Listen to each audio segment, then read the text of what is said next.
Guys, welcome back to Southern Wealth. I hope you're having a very good day. If you do enjoy the content, please consider dropping that like and subscribe. So tomorrow is the 19th. I will be finally revealing what is the ecosystem that I do believe will outperform everything in the next bull market cycle. To be clear, that is my expectation and what I've done. Not come follow me or anything of that nature. Okay, because I'm not here to give you financial advice. I'm just going to be one of the few YouTubers who actually are transparent about what they hold instead of pretending that I'm not. And in this section, I would like to address something. Basically, I would call it the step number 3 on how to find a very good ecosystem. And in this step number 3, I would like to combine two things. One is the coin targeted by the SEC. 2, who is the founder? So you can actually team up step 3 and let's call it step 3 and 4. Okay? So targeted by the SEC. This takes actually less than 30 seconds. XRP won the case, which is very bullish. I'm very happy. I've made a ton of videos about it. And I do believe it sets the tone in a different way for the other coins targeted. Okay, you already see that the SEC is being basically slapped in the fist for what they've done on the Coinbase situation. And I do think that the XRP winning is actually quite helpful for the cryptos targeted by the SEC. But because they still bear that weight on top of them, I think, okay, do I have a similar ecosystem or similar coins that have the potential for overperformance and are not carrying the weight of the SEC? Because let's say that somehow BNB gets proven to be a security, or Polygon, or Solana, or Cardano, right? Why would I risk it? Because if that thing is proven a security, most likely I'm finished. So what I'm trying to say is, yes, the XRP helped. However, why would I care unnecessary uncertainty in my portfolio? Now, if I'm already in the coins, that's different. If I got in at a good price, maybe I hold it. If there's a big pump, maybe I sell part of it and I hold the rest to see what happens. That's different, okay? But let's assume that didn't happen, okay? So why would I carry unnecessary uncertainty? I see no point. Now, about the founder. Look, Bitcoin founder is unknown, which is typically seen as actually a very good sign. But think about it right now. If a coin like Bitcoin would come out right now and nobody knew who the founder was, that would probably be a cause for calling a scam, or, this guy's going to run away and take your money, blah, blah, blah, all of these things.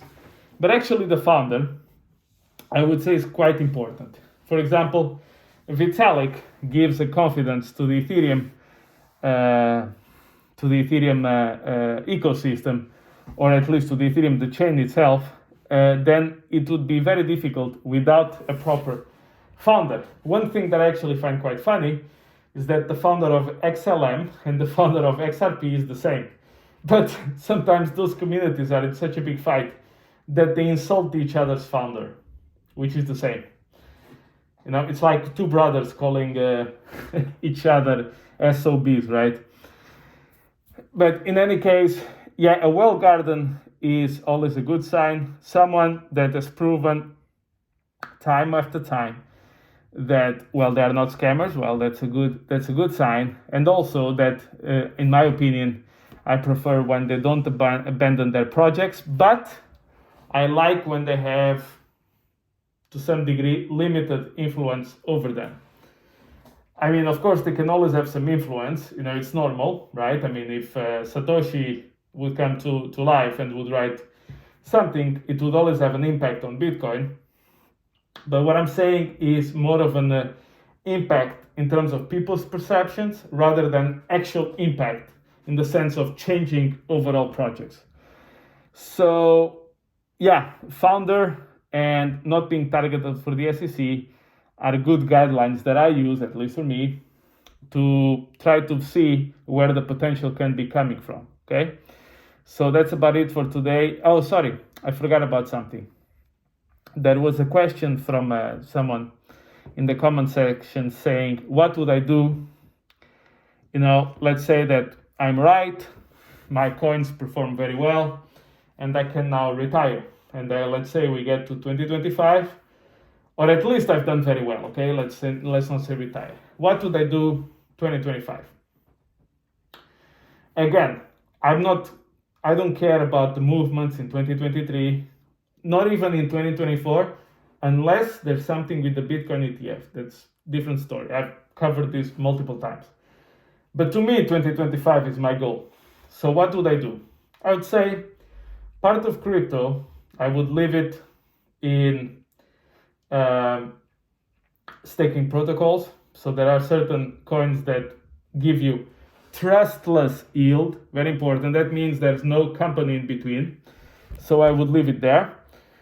I would say part of it, I would leave it in stable coins, but you need to pay attention to see if some of them are going to be discontinued or being targeted by someone. And be careful, because many of the stable coins have admin keys. Admin keys mean they can just invalidate your coins out of nowhere. And then part of it, I would transfer it to Fiat. But the idea with Fiat would be to actually buy assets, not to be left out for inflation, but basically, probably I would look at some good real estate opportunities. Probably I would look at some things that tend to hold up value over time. Maybe some jewelry, maybe new car. I don't think so. Yeah, but I would say maybe real estate. Maybe a few stocks that I like. Maybe a little bit on AI stocks for the future, particularly in case if we have a big correction in AI stocks and some companies start to disappear, and the ones that survive will probably do very well in the future. So maybe I would leave a little bit on the stocks as well. But then my plan would be to kind of start to build up my life as a, if you will, semi-retired person, and probably by late 2026 start accumulating again for the next bull cycle. And this time, because my funds would be much bigger, I don't need 1000x or 100x. Maybe a 5x, 10x would already be extraordinarily good to me. And then I would say I would go in that direction, like try to find some good assets, try to find not so expensive assets. Since we live in inflationary periods, I would probably look at something using debt, because fixed payments, of course, become less valuable over time as the currency is losing value. But that would be probably what I would do. Okay, so thank you very much, guys, and I'll catch you in the next one.